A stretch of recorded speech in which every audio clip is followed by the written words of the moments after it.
ভাবনা কেন? আমরা তোমার শান্তি প্রিয় শান্ত ছেলে, তবু শত্রু এলে অস্ত্র হাতে ধরতে জানি। তোমার ভয় নেই মা, আমরা প্রতিবাদ করতে জানি। মা গো ভাবনা কেন? আমরা তোমার শান্তি প্রিয় শান্ত ছেলে, তবু শত্রু এলে অস্ত্র হাতে ধরতে জানি।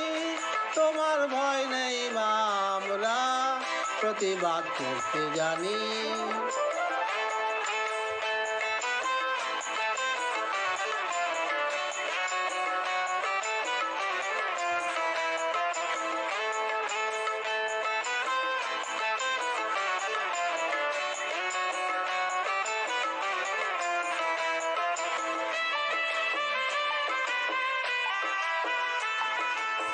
আমরা হারবো না, হারবো না, তোমার মাটির একটি কণাও ছাড়বো না। আমরা হারবো না, হারবো না, তোমার মাটির একটি কণাও ছাড়বো না। আমরা